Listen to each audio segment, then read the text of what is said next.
Bonjour à tous, on va voir aujourd'hui le top 5 des problèmes qui sont créés par les personnes qui sont perverses narcissiques. Alors comme vous devez vous en douter, un ou une pervers narcissique est une machine à créer des problèmes en permanence, des disputes, de la jalousie ou même des choses qui n'ont absolument aucune logique dans notre vie. Alors parfois quand on assiste à ça impuissant, par exemple dans son couple, on peut se dire « tiens, j'ai l'impression que dès que j'arrive enfin à résoudre un problème, il y en a un autre qui apparaît juste après. » Ou alors on peut se dire, tiens, c'est marrant, ce problème que je pensais avoir résolu avec mon ou ma conjointe il y a quelques temps de ça, finalement n'est pas si résolu que ça parce qu'apparemment, on m'en reparle encore aujourd'hui et le sujet devient même quelque chose qui est récurrent en permanence. Tous les 3-4 mois, le même sujet revient. On peut aussi parfois se dire, je suis en train de subir tellement de rage, tellement de problèmes de la part de l'autre, je me sens affaibli, j'ai l'impression que ma santé ne va pas mieux ou que je commence à m'effondrer sous la dose de problèmes qui ne se résout pas juste en face de moi. On peut aussi se dire finalement, si c'était juste moi le problème. Au début, on a lutté un peu et puis un jour, on abandonne et on se dit, peut-être que l'autre a raison, peut-être que c'est vraiment moi le problème là-dedans.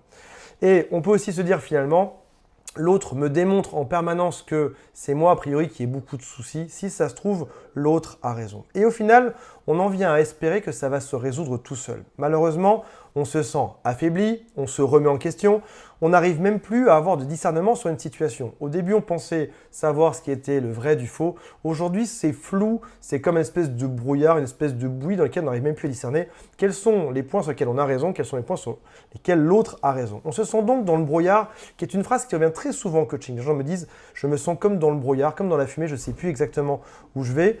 On vit en alternance le chaud et le froid. Ça peut être par exemple une personne qui est très gentille le lundi, qui va me faire des gros problèmes le mardi, qui sera très gentille le mercredi, etc. Et donc on espère juste un jour sur deux quand ça se passe mal, retomber vite dans l'autre journée où ça se passe merveilleusement bien. Et malheureusement l'impact de ces gens est si fort qu'on peut aussi avoir l'impression de partir dans une mauvaise direction. On se sentait sain avant d'être dans cette relation et aujourd'hui on a des doutes, on commence à avoir des pensées qui sont négatives, des pensées qui sont noires, on se demande si notre vie va vraiment au bon endroit aujourd'hui.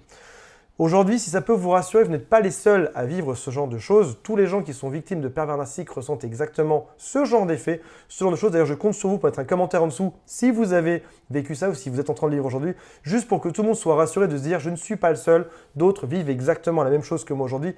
N'hésitez pas même aussi à mettre des choses que vous ressentez, parce que parfois on se sent moins seul si on se dit voilà, je ressens ça et l'autre ressent exactement comme moi, ça me rassure, ce n'est pas moi qui suis juste fou. On va voir ensemble aujourd'hui ce fameux top 5. Avant ça, abonnez-vous si vous le souhaitez.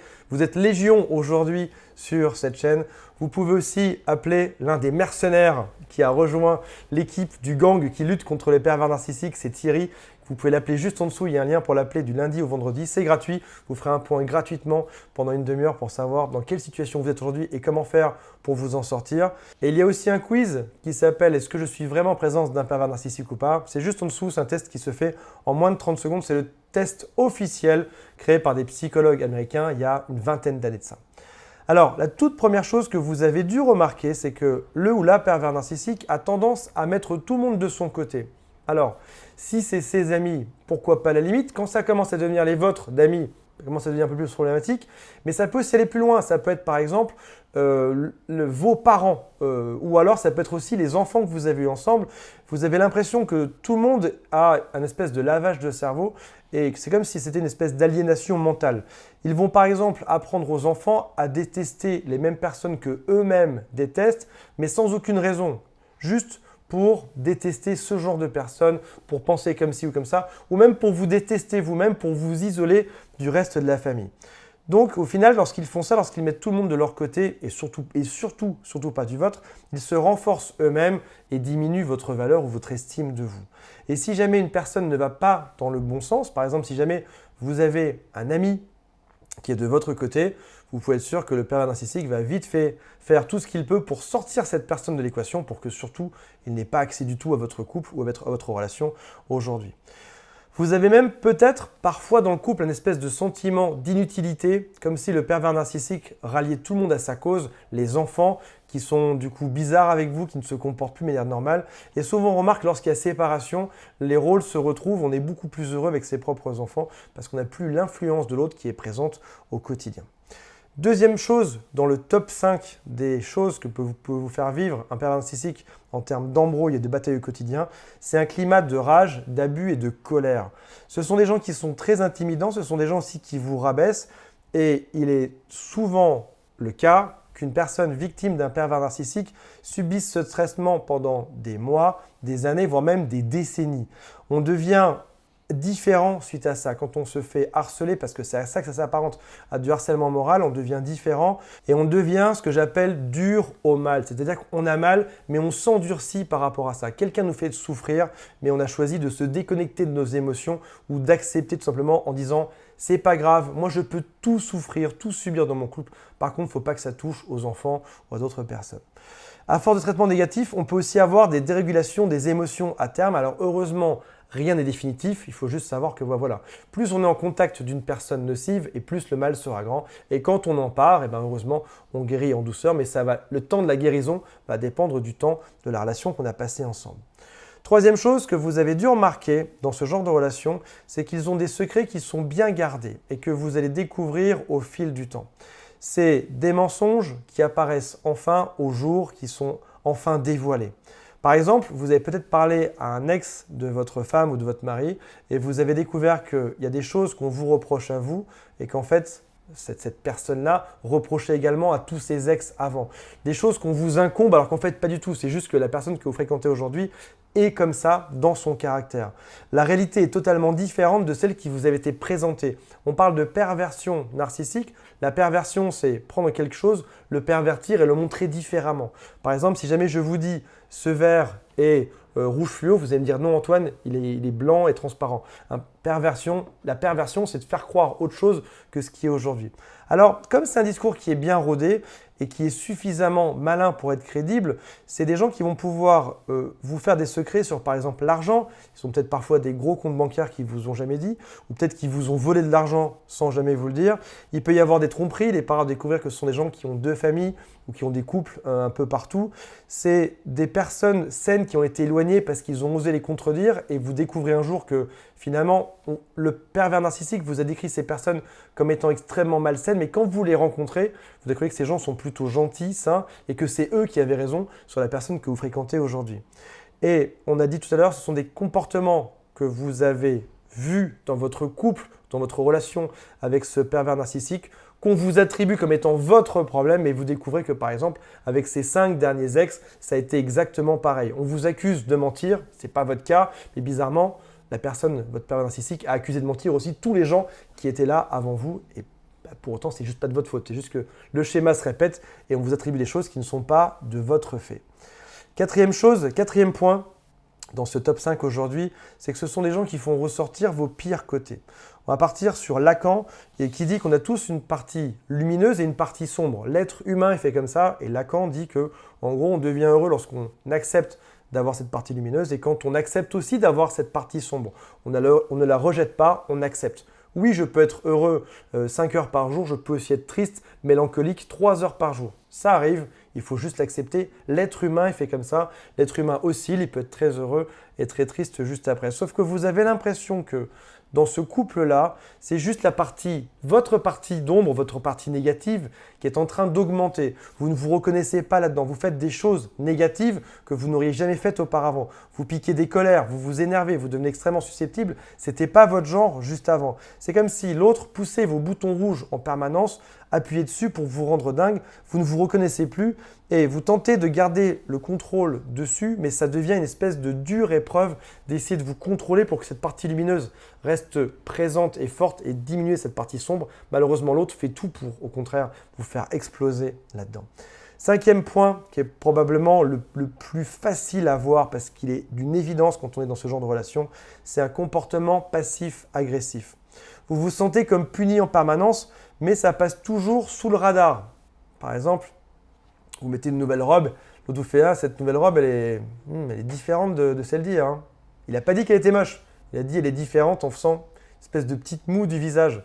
C'est un petit pic, on ne peut pas dire que ce soit très méchant, il ne pourrait pas aller en prison pour ça, mais c'est une somme de petites choses. C'est comme le supplice de la goutte d'eau chinoise. Au bout d'un moment, ça rend juste fou que quelqu'un vous fasse ce genre de remarques en permanence. Donc ça peut être des remarques qui sont amères. Tiens, ça y est, ah ouais, tu te comportes comme d'habitude.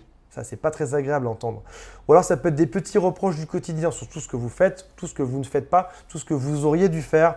Ou même des fois, on vous dit, tu aurais dû penser à ça par toi-même. Tu devrais faire le ménage, sortir les poubelles, t'occuper des enfants, me faire à manger, sans même que j'ai à te le dire. Donc là, tu dis non, en principe, c'est un peu équilibré dans le couple. Non, pas du tout. Là, ce sera à toi de tout faire et en plus, sans même qu'on te le demande. Ça peut être aussi ce qu'on appelle un traitement silencieux. L'autre se met en mur de pierre juste devant vous et vous êtes totalement invisible dans la maison. Ça peut durer quelques heures, quelques jours, voire même quelques semaines et ça peut juste rendre dingue. Vous avez peut-être aussi toutes vos initiatives qui sont bloquées. Tout ce que vous faites pour vous sortir de là, pour faire avancer les choses, ne fonctionne pas. Vous avez beau tout donner, ce n'est jamais suffisant. Et peut-être même de manière plus pernicieuse, vous êtes encouragé à résoudre des problèmes qui ont été créés par le pervers narcissique et qui sont insolubles. Je vous donne un exemple. Votre pervers narcissique vous dit « ce serait bien qu'on résolve le problème avec les enfants parce qu'ils se disputent souvent ». Sauf qu'en fait, si les enfants se disputent, c'est parce que le pervers narcissique les a ligués les uns contre les autres. À chaque fois que vous intervenez, le pervers narcissique vous empêche de rentrer dans ce conflit-là. Quoi que vous fassiez, vous êtes toujours critiqué. Donc, il vous envoie résoudre des problèmes que lui-même crée et que lui-même s'arrange pour que ce soit surtout impossible à résoudre, ce qui est encore une fois passif-agressif. Alors là, on arrive dans ce qui s'appelle une injonction paradoxale. On te dit, va résoudre ce problème, tout en sachant très bien que c'est impossible à résoudre. Tu ne sais plus quoi faire. Donne-en plus, fais des efforts, donne-en plus. Toi, tu es déjà au maximum, mais c'est toujours pas suffisant. Tu sais juste pas quoi faire et tu deviens dingue. Ils peuvent aussi parfois vous reprocher la colère que vous avez que eux-mêmes ont déclenchée. Si jamais par exemple, je critique un ami pendant une heure, je lui fais tiens, tu es trop comme ci, pas assez comme ça, tu me déçois, pendant une heure, qu'à la fin il s'énerve et je lui fais et en plus, tu es colérique. C'est moi qui aurais créé ça chez mon ami, ce sera de ma faute. Et bien là, le pervers narcissique, c'est pareil. Il peut tout faire pour te rendre dingue et à la fin te dire tiens, tu vois qui est dingue? C'est toi là, c'est toi qui pètes un câble. Ce sont des personnes qui sont misérables dans leur vie. Avant qu'on parle de la conclusion, je rappelle que vous pouvez vous abonner à cette chaîne. Il y a un quiz juste en dessous pour savoir si c'est vraiment un pervers narcissique ou pas. Mettez-moi en commentaire, voir si vous avez déjà vu ce top 5 des comportements. Et s'il y en a d'autres, n'hésitez pas à les rajouter juste en dessous. Ce sont des personnes qui sont misérables dans leur vie, qui veulent vous mettre dans le même état qu'ils ont en interne. On parlait de la partie sombre tout à l'heure. Ce sont des gens qui ont une grande partie sombre, ils veulent juste développer ça chez vous aujourd'hui. Ils n'en ont rien à faire de vous. Vous êtes comme un objet, comme un verre qui est présent juste ici. Si jamais vous vous sentez mal, vous êtes déprimé, vous parlez de mettre fin à vos jours, ils s'en fichent, ça ne les concerne absolument pas, ils ne sont pas du tout émus par ça, ils ont très peu de neurones miroirs, c'est-à-dire qu'ils n'arrivent pas à comprendre votre état interne, ils veulent juste vous faire souffrir. Aujourd'hui, il y a quelque chose qu'ils ne veulent pas, c'est que vous dévoiliez leurs petits secrets. C'est peut-être justement le moment d'en parler autour de vous à des personnes de confiance. Vous savez que les pervers narcissiques ont souvent ce qui s'appelle des flying monkeys. On appelle ça des singes volants, j'ai déjà fait une vidéo sur ce sujet. Quand vous en parlez à un proche, le proche là en fait va venir vite tout raconter à votre pervers narcissique. Donc faites gaffe à qui vous en parlez, mais n'hésitez pas, même si c'est un flying monkey, même si c'est une personne qui va tout répéter à un autre, n'hésitez pas à en parler autour de vous. Parlez-en à vos proches, parlez-en à votre famille. Expliquez-leur la dureté de ce que vous vivez aujourd'hui. Beaucoup de gens ne comprendront pas ça et vont vous dire il faut tout supporter, c'est un couple, c'est normal.